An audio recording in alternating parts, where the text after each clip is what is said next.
Delhi, Tamil Nadu, Madhya Pradesh, Gujarat, Rajasthan, Telangana, Tripura are some states that are reopening schools. In some cases, only classes for 6 to 12 have resumed, and in others, classes for 9 to 12 have resumed. स्कूलों के अंदर पहला तो यह है कि 50% of the capacity, अगर 40 बच्चों का क्लासरूम है तो 20 बच्चे बैठेंगे.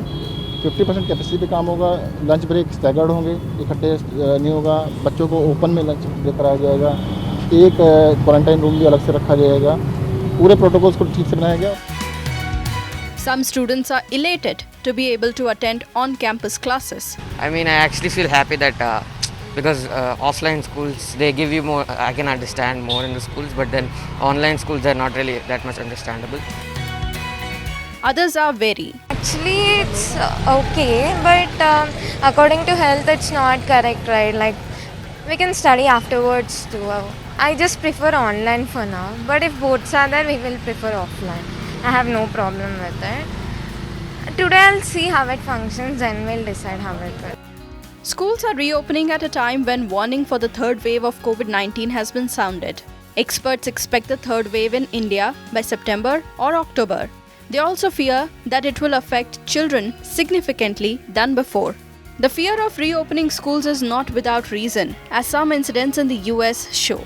If you look at the history of what is going on in the United States where schools were open, and also a large number of those children have been vaccinated because vaccine became available some months ago, that the Association of Pediatrics in the US says that the number of cases after the schools have reopened have gone up from 38,000 per week in July to 180,000 per week in August.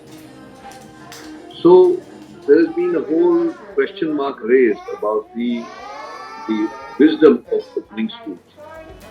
A detailed study into classroom infections by the United States CDC revealed how one unvaccinated and unmasked teacher started an outbreak in an elementary classroom. The teacher worked for 2 days after first showing symptoms.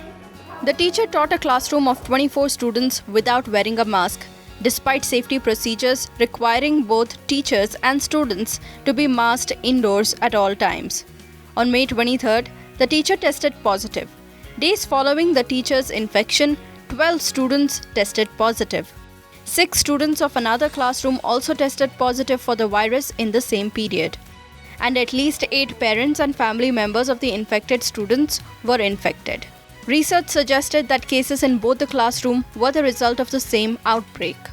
US CDC reported that the infection rate in a classroom depended on the seating arrangement, with 80% of the cases coming from students seated in the first 2 rows and 28% of cases coming from the last 3 rows. All the 26 people infected in the single incident were found with the highly contagious Delta variant.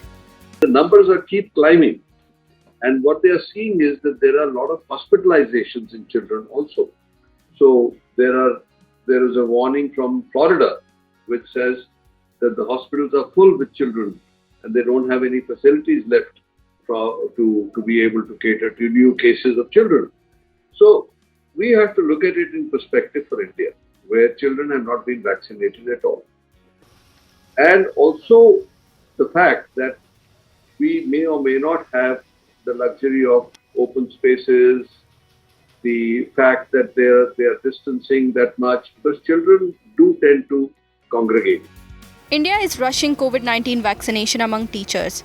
The Union Health Minister, Mansukh Mandaviya, had requested states to vaccinate teachers before Teachers' Day. But India's contingency plan, in case something goes wrong, goes something like this. पर अगर कहीं कुछ इस तरह का risk होता है तो स्कूल बंद करने में तो आधा घंटा लगेगा, तुरंत बंद कर देंगे.